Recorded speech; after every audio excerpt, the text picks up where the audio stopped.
Hey, this is James Glass, and I'm here to talk a little bit about toilet flanges and whether they go on the subfloor or on the finished floor. The answer is they go on the finished floor. And a lot of times people don't want to deal with that because plumbers will come in and they'll do the rough ends and they'll just slap the flange down on the subfloor and say screw it and cruise on down the road.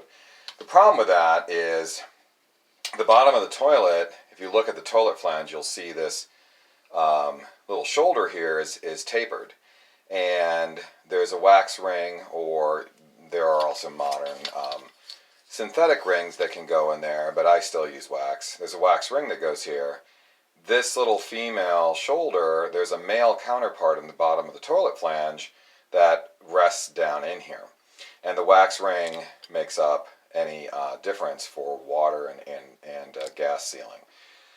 So the problem is if you put this toilet flange down on the subfloor, you're going to have too large of a gap, particularly if you have like 3/4 inch hardwood or any kind of real thick flooring.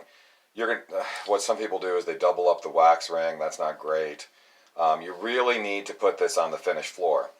And here's a couple other notes while I'm here. I happen to have cut this flush with the subfloor, pretty much flush. It's about 1 millimeter above.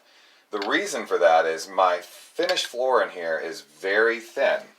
Here's an example of my finished floor. It is a waterproof vinyl click lock, and this is just a sample from I'm not sponsored by Home Depot. It happens to come from Home Depot, and it comes in cartons like this. It's about $3.25 a square foot, and my finished floor is only 3/8 of an inch thick. So my finished floor will, now for the floating floor, I do go ahead and I do put it under the toilet, which is fine.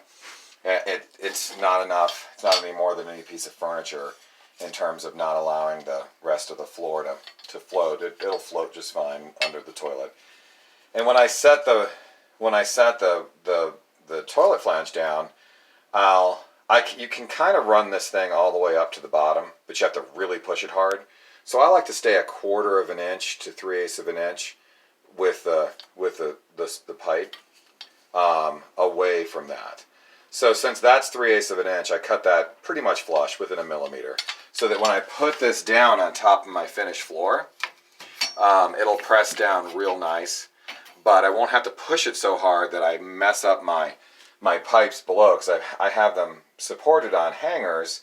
I have exactly the pitch that I want. It's all perfect. I don't have to jam this thing in so hard. I'm still going to get a seal. If you look at this flange, it's actually tapered. I don't know if you can see this in the video. It comes up about halfway and then it flares out. It actually is tapered up. So yeah, so there you go. Always put this toilet flange on top of the finished floor, and make sure you cut that at the height you need it to be. So for example, if I was putting in a 3/4 inch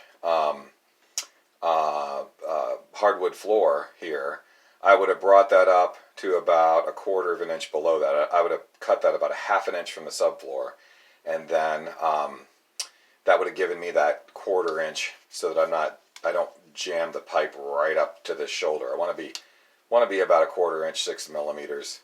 8 millimeters at the most. You'll still get a plenty good seal here. I mean, it'll be watertight, airtight, no problem. But you don't run the risk of having to beat this thing down and pushing there's this 4-inch pipe goes down to a 3 inch. There's a 4x3 closet bed at the bottom, and it's all pitched perfect. If you have to jam that thing hard, you're going to screw up all your pitch underneath. So there you go. So always put this toilet flange on top of the finished floor. Hey, thanks for watching.